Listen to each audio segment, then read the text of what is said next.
Welcome in. Belly up, have a seat, grab a drink as we talk some Wingman Fantasy Football.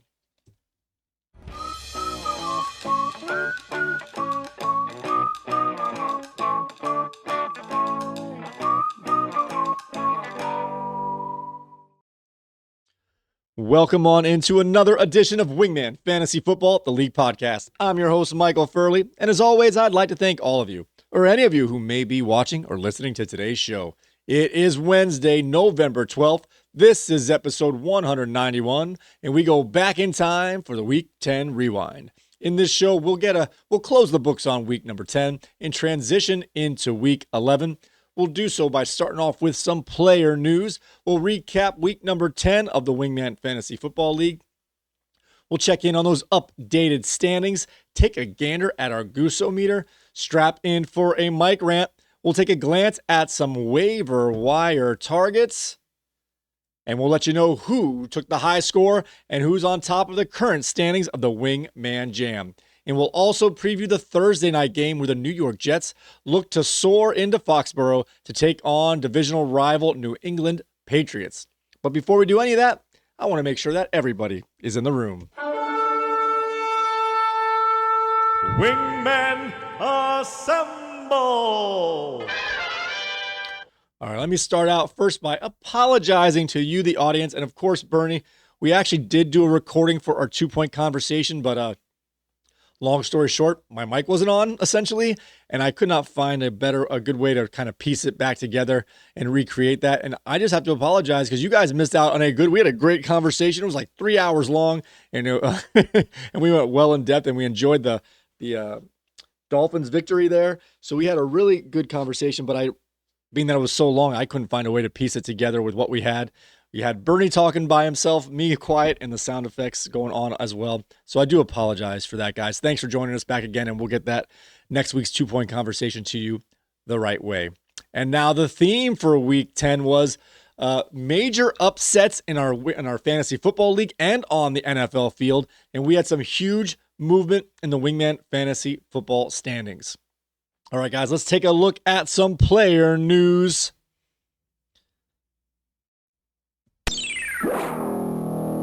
Starting off with our players in the Thursday night game here, we have Ramondre Stevenson, who's missed the last 2 games with a toe injury, has been getting in limited practices ahead of the team's Thursday night game. So there's a chance that he could return to muddy up that backfield once again for the Patriots.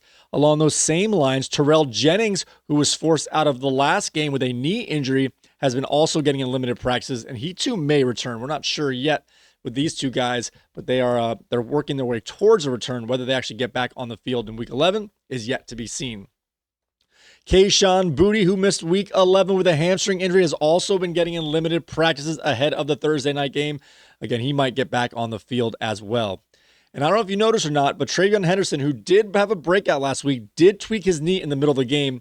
He did have his 2 longest runs, or at least one of them after that tweak, so it didn't seem to affect him in the game. Nonetheless, he was limited on Monday, designated as limited, even though I don't think they really got on the practice field. But he did get a full practice in on Tuesday, and looks like he will be most likely the lead back on Thursday. But you never know, they might go right back to Ramondre Stevenson.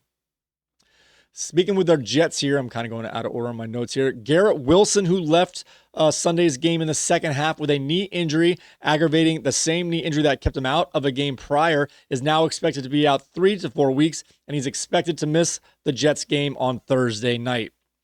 All right, now moving for other players that are out of the Thursday night game here. We had CJ Stroud is still in the concussion protocol. He's got some time to clear it. Still is early, middle of the week here.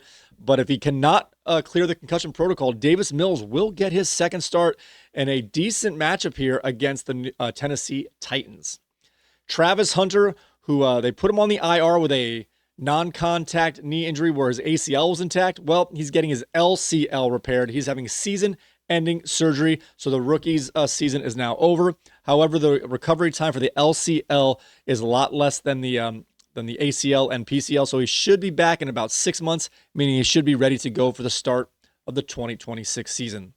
This one's pretty interesting, guys. We had J.K. Dobbins, who suffered a foot injury in last Thursday night's game. He did finish the game, but now he is weighing on the options, and a potential IR stint is in Dobbins' future.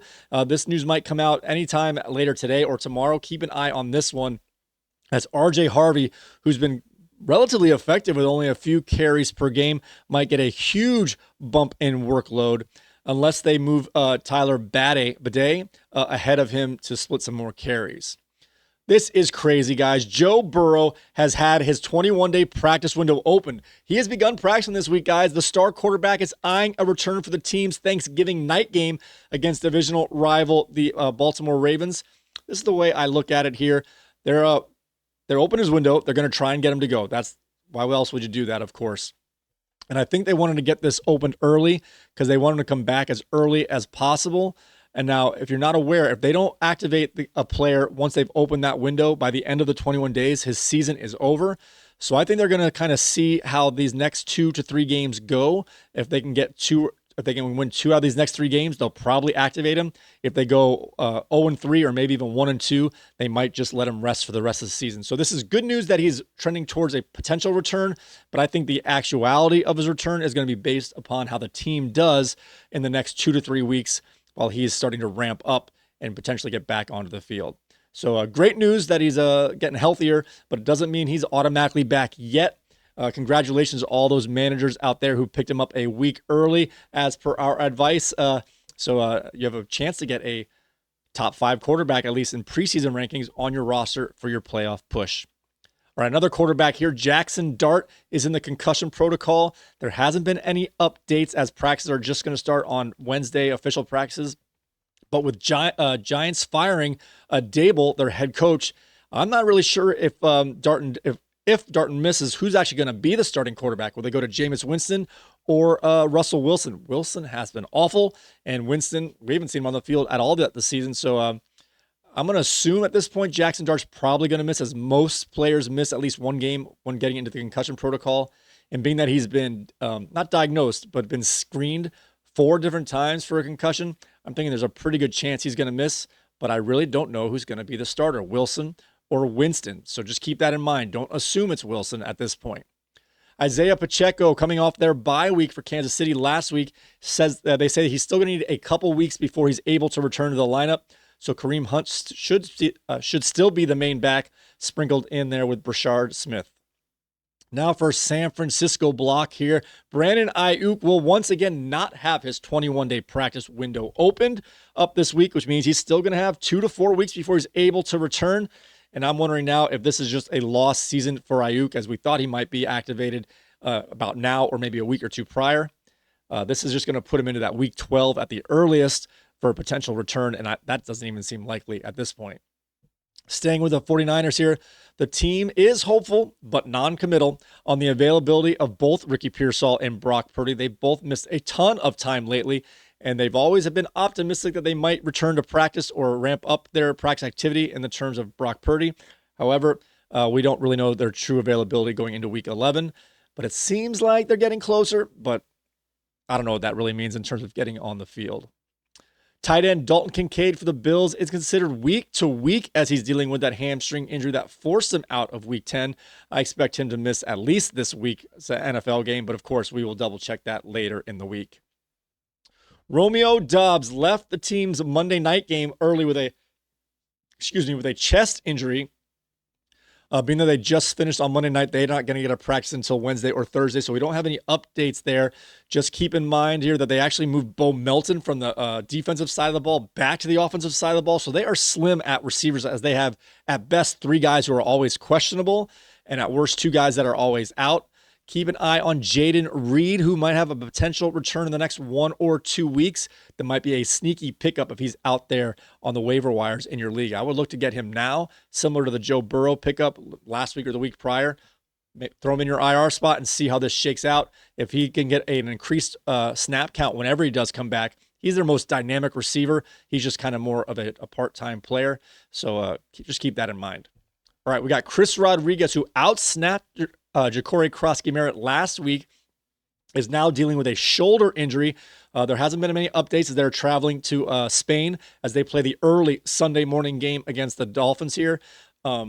So I would assume Ja'Cory Krosky-Merritt is going to get back into the starting lineup, or at least get the starting majority of the carries that he had been getting prior to this mini demotion.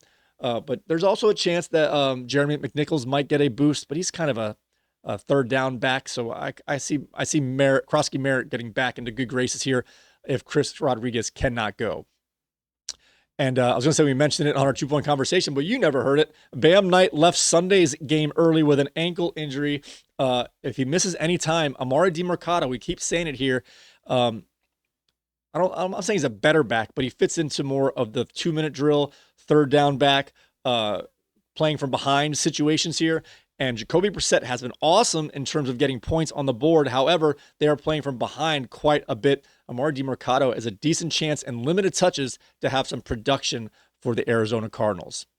All right, guys, now it's time to go back in time as we look back at the Week 10 Rewind. Let's go back.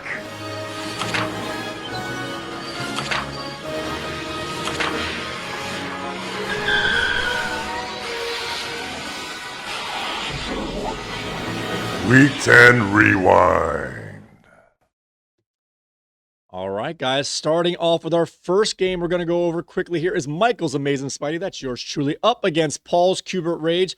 Amazing Spidey came into this one at 4-5, while Paul's Cubert Rage came in at 5-4.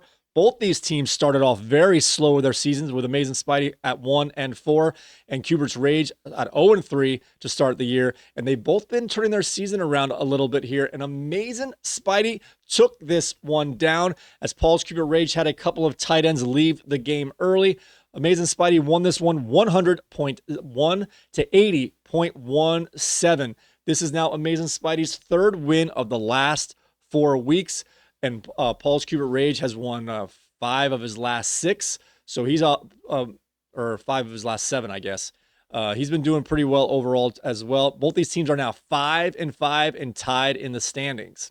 Our next matchup here is Bernie's Team B up against Ben's Go Gators. And Bernie's Team B finally got a win here. He's been needing this at 111.2 points, defeating Ben's Go Gators, who had 99.87 points. This ends a 2-game losing streak for Bernie's Team B, and now this gets him back to 500. And as he is the point leader in our league, he's going to have a big jump in the standings as there's a big group of teams tied in the middle of our standings. We'll get to that a little bit later after we break down the games. Our next game here is Corey's May Daddy 2s coming in at 5-4, up against Jimerson's Red Sox Nation coming in at 3-6. And this one was kind of a close game, also underperforming for both these guys, as May Daddy 2s took this one down 82.96 to 73.24.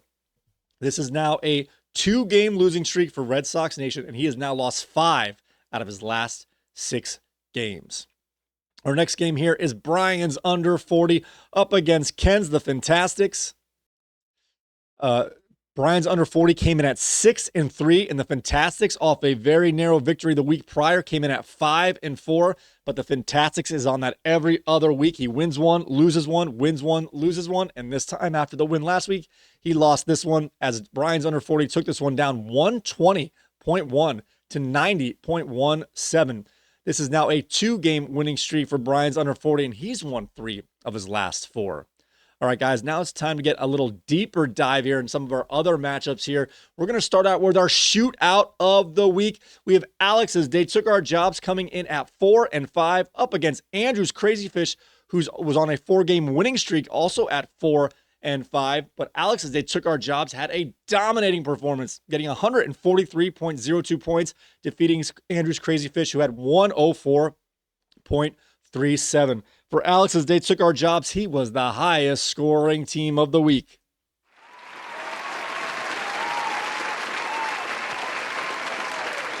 And with a final differential of over 38 points, this was the biggest blowout of the week. You got knocked the fuck out, man!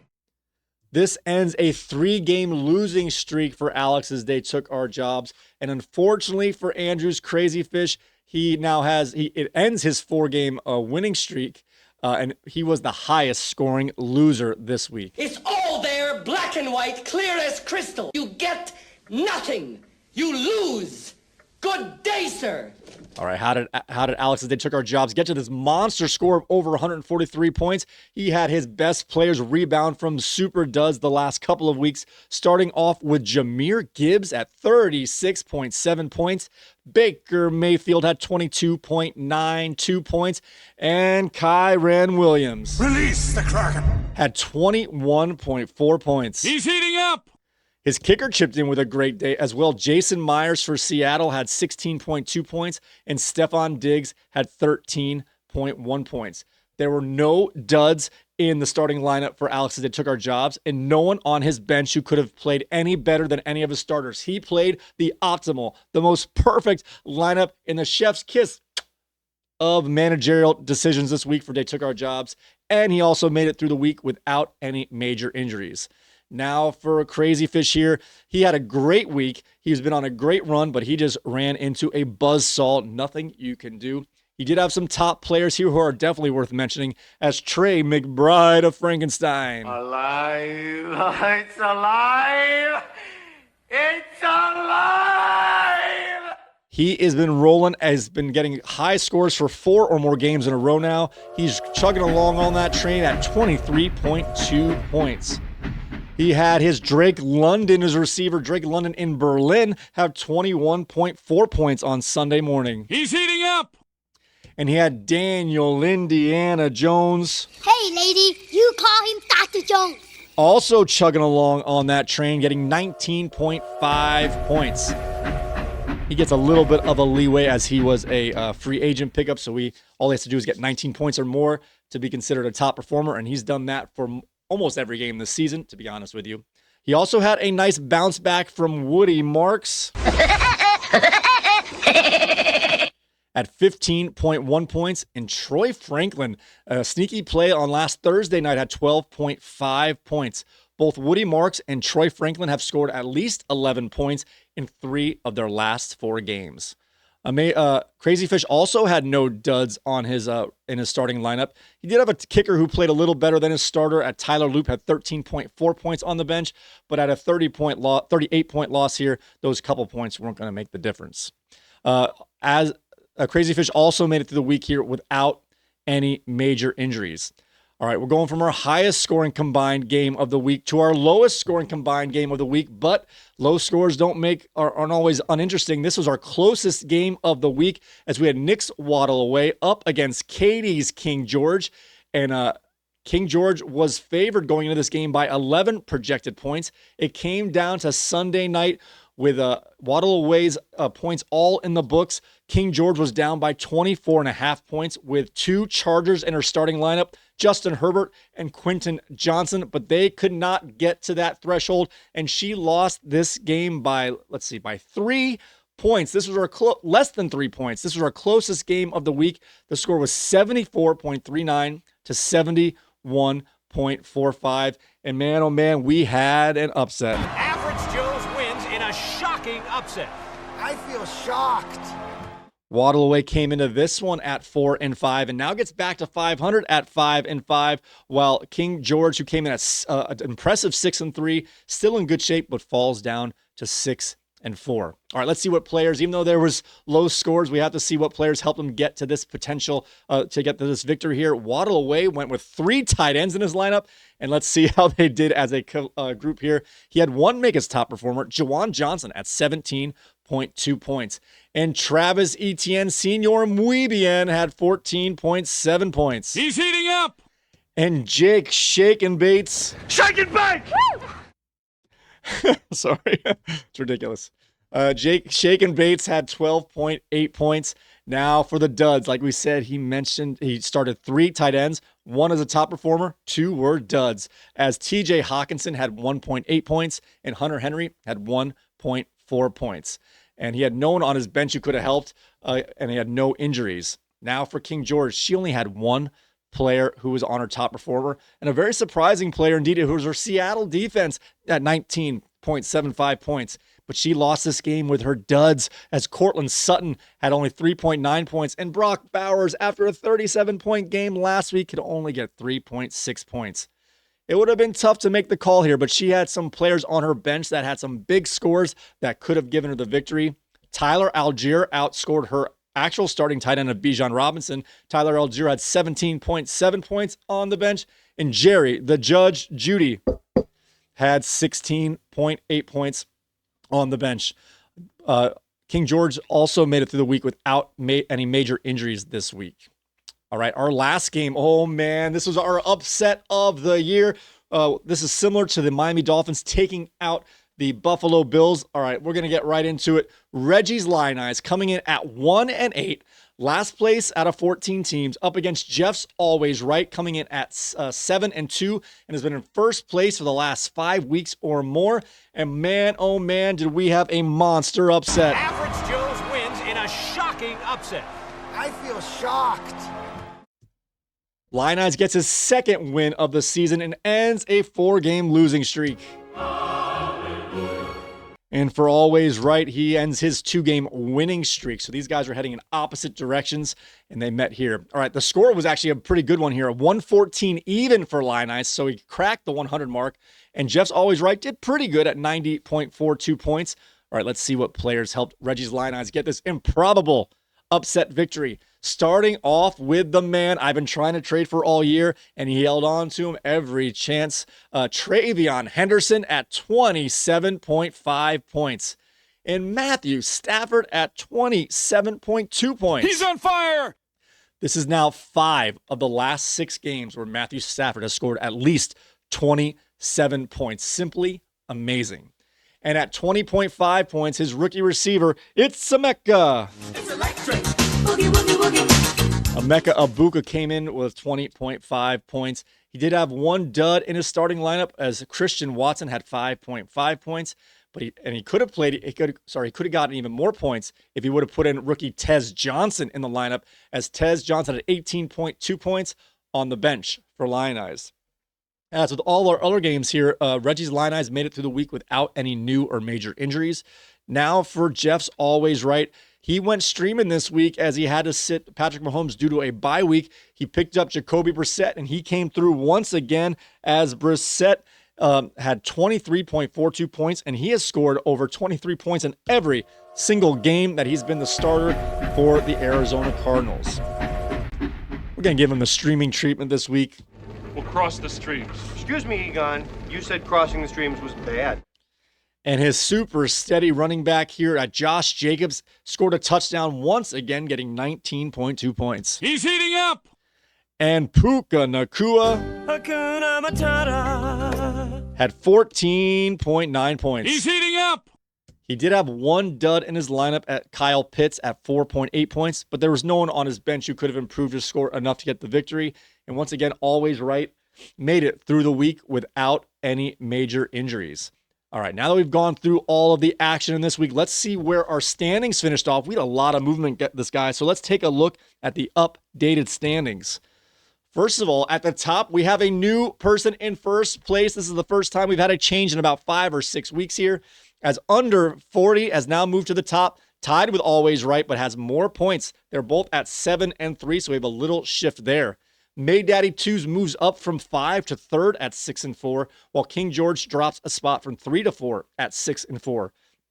This might be our biggest jump of the week, and the most important one. Team B came in at 4 and 5, was 8th place. He is our point leader, so all he has to do is tie some teams, and he'll make a big jump, and that's what happened. He's now 5 and 5. He is now in 5th place and strongly in that playoff line. And we have 7 teams to make our playoffs in a 14-team league.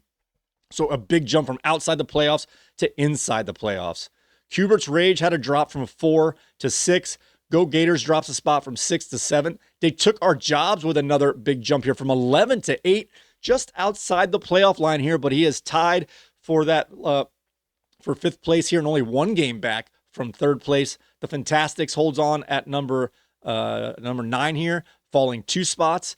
Amazing Spidey, despite getting the victory, actually falls from 9 to 10. Crazy Fish drops 2 spots to 12th place, while Waddle Away moves up a spot. Lionize a spot, despite the improbable victory, is still in last place, and Red Sox Nation is holding on to 13th. All right, guys, it wasn't all good news for all of our players here, so let's take a look at our Goose-o-meter to see if we got any more gooses. I'm just cruising along.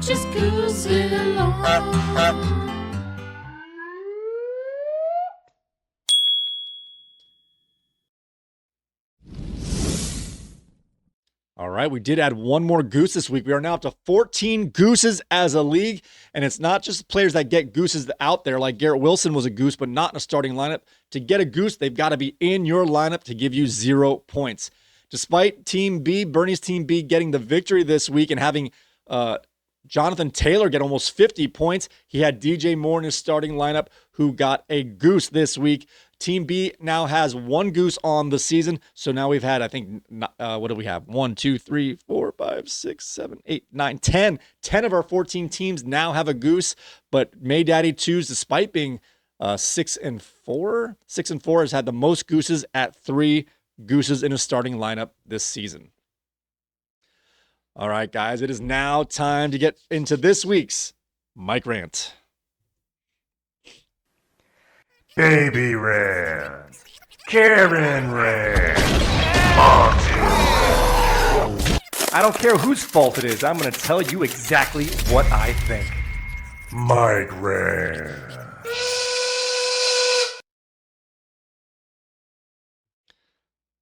All right, guys, I've been battling all year. My team is not very good. I'm riding Kamani Vidal, for example, here to try and get some victories, and he's helped out quite a bit. And this is the thing here. I'm actually coming back, but how do you go down in the standings after you get a win and you beat the person who's ahead of you? It doesn't make any sense. How does this happen? You finally get a win. You finally tie the guys who are in front of you, yet you drop a spot. This is crap here. This is not right. I've already beat Team B, and now he's ahead. I'm just kidding. He has more points. He deserves to have the tiebreaker here.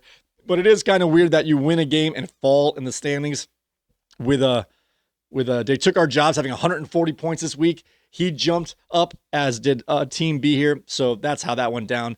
So I'm a little upset here that I did drop because I don't see many wins coming in my future, as I haven't had much bye weeks yet. So it's going to take a lot, but only being 1 game back from a playoff spot is still pretty good. All right, guys, let's take a look at some waiver wire targets for this week here. Starting off with our quarterbacks. If he's still out there, guys, Jacoby Brissett, like I said, has scored 23.5 points in every game since being a starter. They're playing San Francisco this week. The defense is nothing to really worry about. Ball control might make the game a little lower scoring, but Jacoby Brissett has shown he's been a very solid play. I'd consider him, at this point, a number 8 quarterback, at least until he, as long as he's starting. He's earned that right now. And Joe Burrow, guys, we mentioned it 3 weeks back. We said, get him on the back of your IR spot if you can do it. I was actually going to do it about this week. I had a plan ahead of time here to do it after the bye, but our going into this week are tied for first place here. Jeff's always right here. Picked him up 2 weeks ago, and now he's tied for first place and has a superstar quarterback potentially in his IR spot coming back in 2 weeks. He's going to have a dangerous team. Well done to you, sir. I have to just give you an applaud for getting ahead of it here. But we did mention it on the show, and I just didn't follow my own advice fast enough, thinking I could wait 1 to 2 more weeks. But Joe Burrow now has been active. His 21-day practice window has been opened. So pretty much you can pick him up, and you're going to know within 3 weeks if his season is done or not. Like I said, if he's not activated to the roster by the end of that 21-day window, his season is over in terms of playing. So you don't have that commitment like if you would have kept him on the IR from his first injury for 9 weeks. You want to keep him on your IR for 2 to 3 weeks, and then you'll know the outcome here if he's back or not.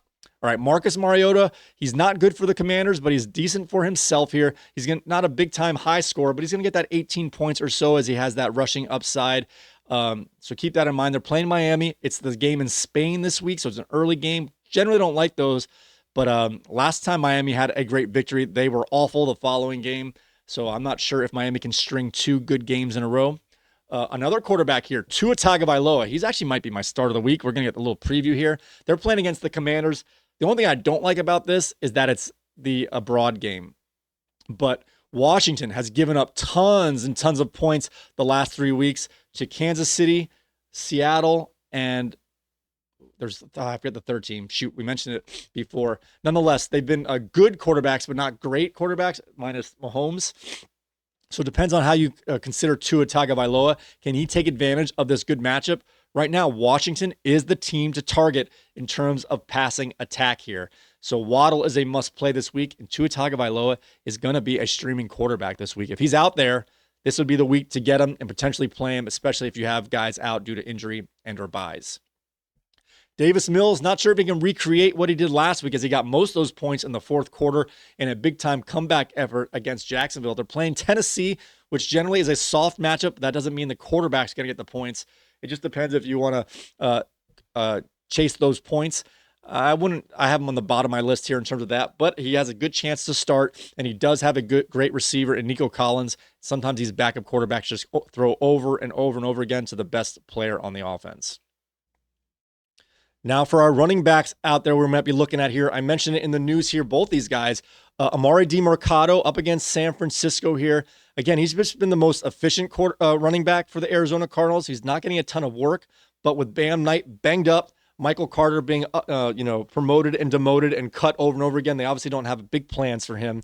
DiMercado might get a few more carries, and he's kind of like, I'm not saying he's as good as, but he's similar to that RJ Harvey role where he's getting the couple good long catches and long runs here. And if he gets double the work here, just gives him more opportunity to have failures and still get those runs he's been getting here.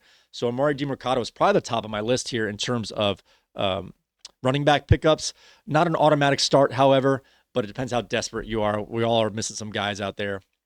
Tyler Bidet for the Denver Broncos here. This news coming up in the next couple of days is going to be huge and regarding J.K. Dobbins. I expect Dobbins to miss a week or two, but if he goes on the IR here, Bidet is going to clearly get a bump in workload here, as I don't know if they're going to turn the reins over all the way to RJ Harvey, as he's kind of their niche type of player.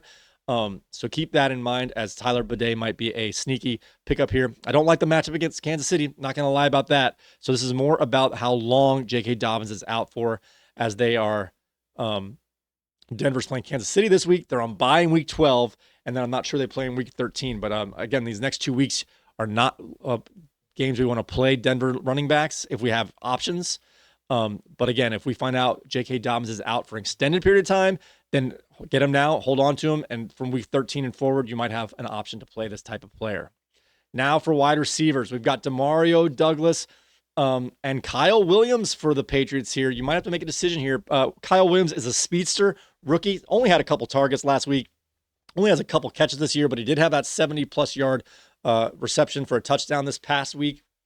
I still think Demario Douglas of those two would be the one to play if you have some options here against the Jets defense that is, not very good, obviously. I don't know if they're going to have to throw the ball in this game against the Jets, but nonetheless, he's out there. Cedric Tillman against Baltimore this week. They might make a quarterback change for Shedeur Sanders. Not sure if that's good or not. Again, he's just a starting receiver, but on a bad offense. There's not a lot of options out there this week, guys. Like as we went through those, the rewind here, you saw there was not any major injuries here, so that's why we're very slim on our players to pick up this week. So that's good news. Darius Slayton with Dart expected to be out. Again, not certain as of yet. Can he catch a moon ball from Russell Wilson once or twice? I don't know. Again, this is one of those things where I don't know what to do here. Just the best player that's out there, but not necessarily the best situation. I haven't played in Green Bay this week. We saw them shut down the Philadelphia Eagles this past week. So again, not a lot of options out there. These are just guys you can consider if you're very desperate. Now for some kickers this week. We've got Daniel Carlson for the Raiders. Their offense is not very good, obviously, but they're playing the Dallas Cowboys. Again, they're going to potentially have to catch up and keep up with points here, and they're playing against a defense that will allow them to do so. So it's just one of those kind of plays, like a matchup play here. We've got Andy Borregales up against the New York Jets. I would assume, we've seen some upsets, obviously, so we can't say for certain. I would assume that the Patriots won't need to score touchdowns all the time to get a lead here to win. So there might be opportunities where they won't go for it as much on fourth down and might just kick some field goals to increase their lead from 10-zip to 13-zip and so on. So Andy Borregales is a sneaky play if you're willing to put in a kicker on that Thursday night game and stare at that score without being able to drop him until Tuesday. Harrison Mevis, he's kicking for the LA Rams as Cardi was not cut, but he's been put inactive, and they called up the what do they call him? He's a heavy kicker, so he looks not funny. I'm not saying it as a joke, but he's not many. He looks like Nick Folk, but even a little bigger, to be honest with you. So Harrison Mevis is now the kicker for the LA Rams, at least for week 11 here. He didn't get an opportunity to kick any extra points last week, as all of the scoring drives for the LA Rams were touchdowns, but he didn't miss an extra point. They're going to give the young man another shot at this. So if you want a kicker on an awesome offense, Mevis will be the kicker for the Rams this week. The Rams are playing the Seattle Seahawks, so there's a chance to be a high-scoring game. Again, not sure how much they're going to use the kicker, but a very good offense and a kicker out there for free. And if he was dropped out there due to their bye weeks, Harrison Butker was dropped in our league. They're playing Denver this week. Not a great matchup, as Denver's defense is pretty awesome. But again, this is one of the top, I don't know, whatever you want to say, top 5, 6, 10 kickers if you want to go that far. Again, on one of the better offenses, if not one of the best offenses, if you have a chance to pick up Butker, he's going to be a steady kicker for you for the rest of the season. You might be done streaming if you're able to pick up Butker in this particular waiver wire. Now for some defenses here, we've got Miami versus Washington. We saw how they were able to stifle Josh Allen, and honestly, not to that degree, but the receiving options are nearly as bad as they are in Washington as they are in Buffalo, and Marcus Mariota is similar, obviously way worse to Josh Allen, where he's going to run more than hit some guys that are open here. And we saw what he did to Josh Allen. I think Miami has a good chance to stifle Mariota and get some good plays here. The only thing I don't like about it is I don't trust them stringing back-to-back games, and I don't like the game overseas. But otherwise, it's a pretty good matchup. And we've got the Chicago Bears up against the Minnesota Vikings. Despite some big wins that the Vikings have been getting over the last couple weeks, J.J. McCarthy makes mistakes enough that you're going to get some turnovers here. He throws a couple turnovers and fumbles as he's scrambling. Chicago should get a couple turnovers here and maybe a handful of sacks as well. All right, guys, let's take a look at the results and the standings of our last week's Wingman Jam contest.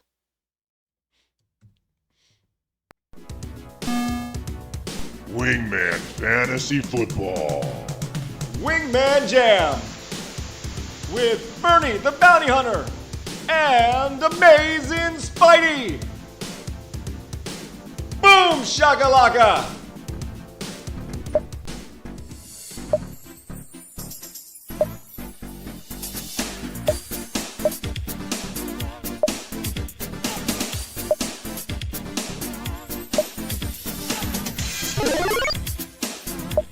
LA Rams, Los Angeles Chargers. Who's gonna escape from LA?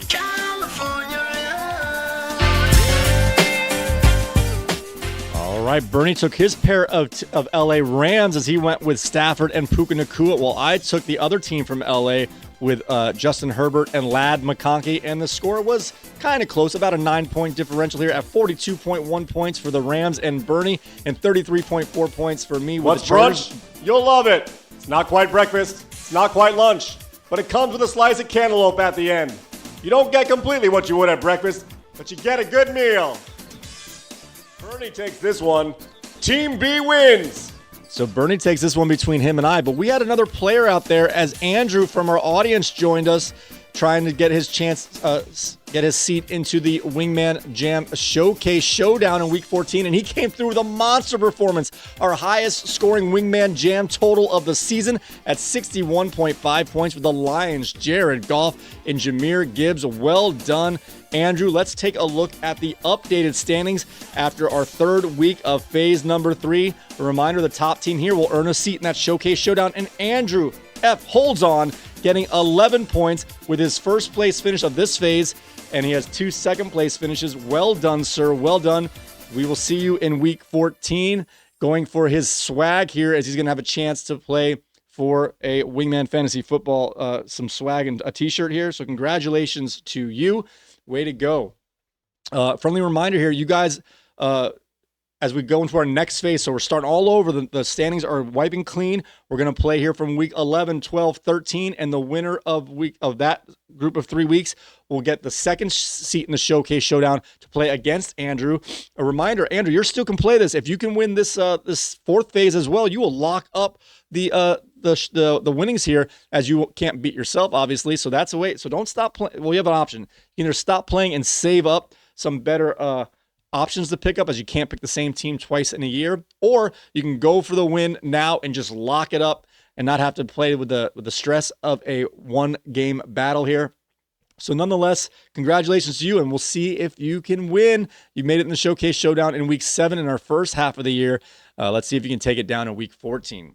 All right, guys, let's look at our Thursday night game as we preview the NFL matchup between the New York Jets and the New England Patriots. That game starts at 8:15. It is in Foxborough. The over-under is a moderate medium here at 43 points, but the New England Patriots are favored by 13 points. I get it. I get it, but it's really hard to pick a team favored by that much to cover. So I'm actually going with the New York Jets, who have been pretty feisty at least half the time this season. The New York Jets here, I have them covering the 13 points. However, there's no way I have them winning this one, even if they, anything's possible. But I got New England winning this one. The Jets covering at 43 points. Let's see what kind of score we're looking at. The Patriots always score 24 to 28 points. That's kind of their jam. So if they score 24, we're going to need 20 points from the Jets. I'm going with the under. I don't think they can do it. I think this game's going to be like 24 to 14, something like that. Give or take 24-17. 28-17. So that's my kind of score I'm looking at here. So New England to win and the Jets to cover and under the 43 points. Okay, here, let's see what we got. What are our options for the Jets? There's not many. I'm not going to lie here. At quarterback, we got Justin Fields. They finally did the right thing in terms of their in terms of trying to win. They took the ball out of Justin Fields' hands and handed the ball off to Breece Hall quite a bit. And that seems to coincide with the loss of Garrett Wilson. As the one game that Garrett Wilson missed, Breece Hall had, a ton of carries. And then this last game, once Garrett Wilson left early in the second half, is when they turned to Breece Hall over and over again. So Justin Fields, I'm not looking to make the start here. He's always a potential for a 30-point game. He's either gets 30 points or 7 points, and usually nowhere in between. So if you want to take the risk here, that's up to you. I wouldn't. That's not a risk I'm willing to take. Justin Fields should not be in your lineups, but it could be a bold move if you want to go for it. It's a bold strategy, Cotton. Let's see if it pays off for him. Breece Hall, however, despite the matchup not being great, like I said, with Garrett Wilson's out, they're going to hand the ball off a ton. Just going to see if he can be effective or not. Breece Hall should be in your lineup, and don't forget, put him in your running back spot if you have flexes here, because their Thursday night game, you have flexibility in case your other running backs get hurt. So don't, if you have Kyron Williams and Breece Hall, put Breece Hall in your running back spot, Kyron Williams in your flex spot, so you have flexibility just in case there's some news that comes out later in the week. Now, there aren't a lot of receiving options here with Garrett Wilson out. I don't even know who their other receivers are. The only person I can think of is Mason Taylor at the tight end spot. He's been not very good this year. The only time he had a decent game was against the Cincinnati Bengals.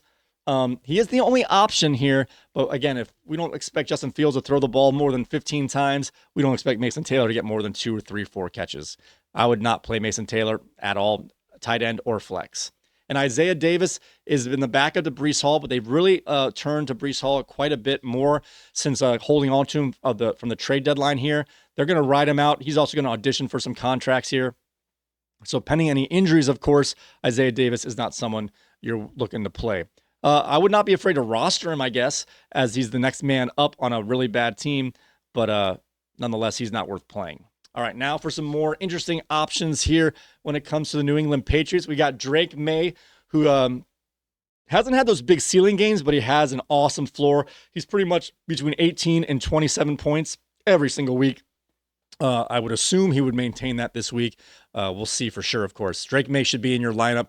He's no worse than a number 8-9 quarterback and could be as good as a 3-4, depending on how he does with his rushing and rushing touchdowns. Now, this is interesting here with the running backs. Trayvon Henderson finally broke out, and honestly, he can do it. We've seen that, obviously. But he was splitting carries with Terrell Jennings until Jennings got knocked out of the game, and then he got all the work in that second quarter and second half where he broke the long runs. Ramondre Stevenson and Terrell Jennings are both limited in practice. I'm assuming at least one, if not both, will be active. Now the question is, are they going to turn to Travion Henderson all the way? Or are they going to go back to Ramondre Stevenson and split carries? That's an interesting question. I think you have to ride the hot hand of Henderson, but there's no guarantee that that coaching staff will not go right back to Ramondre Stevenson in a game that'll be easier to maybe win and just kind of do more possession, run out the clock, as opposed to needing big plays. It's how do you put that genie back in the bottle? I don't know, but don't be surprised if you see a split between Henderson and Stevenson. With that being said, though, I would play Henderson, and if you find out Stevenson is active, he'd be a back-end flex. I would not be looking to play him coming off the injury where he's missed 2 games, as he could always aggravate it. So I'm not looking to play him. But again, in a game like this, there might be a lot of opportunities for running backs to get some short yardage touchdowns. Now for our receivers side of the ball here for the Patriots, we've got Stephon Diggs, who's actually been quite effective the last 3 or 4 weeks. Kayshon Boutte, who goes up and down, but did miss last week with an injury. Pardon me. Demario Douglas, and Demario Douglas. These guys are all kind of hit or misses. I think Diggs as your best floor, lowest ceiling. Boutte your highest ceiling. And Demario Douglas is kind of a strong dart play. I don't consider him he's not, you don't have to start him. He's a back-end flex guy. I wouldn't play Douglas if Boutte is active. If Kayshon Boutte is out, it's the only time I would look to Douglas.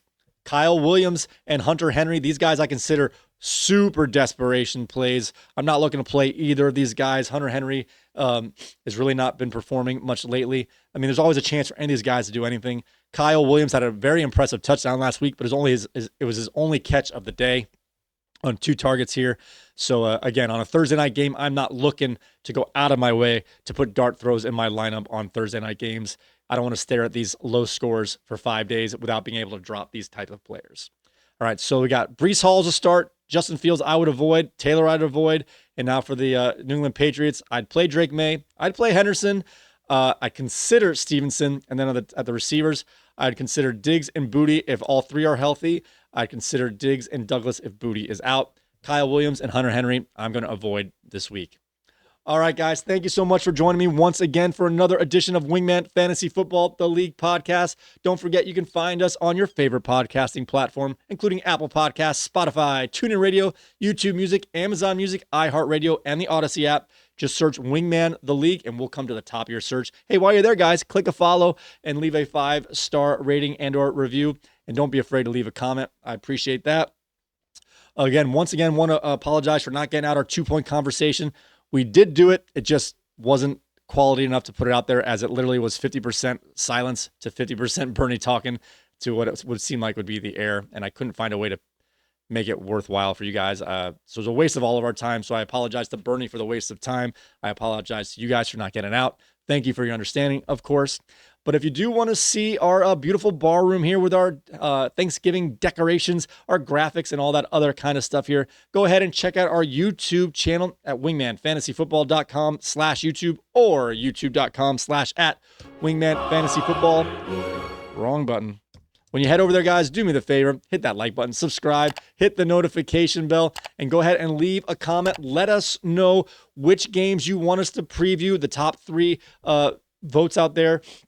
We will go over those games on our next show. Also, you can pick your Wingman Jam teams. We're starting fresh, guys. It's a fresh new phase. You have a chance to get the last seat of the Showcase Showdown to go up against Andrew in Week 14. So let's get on it, guys. You guys are more than welcome to join us. Friendly reminder on those things, you just pick an NFL team, your favorite 2 offensive players from that team for the Wingman Jam. We play half-point PPR, 4-point per passing touchdowns, no negative points for interceptions or fumbles. And the team with the high, you get 1 point for showing up, a bonus point for 3rd place, 2 bonus points for 2nd place, and 3 bonus points if you have the highest scoring tandem of the week. All right, guys, thank you. With that being said, may your glasses be full, your mugs stay frosty, and we will see you next time.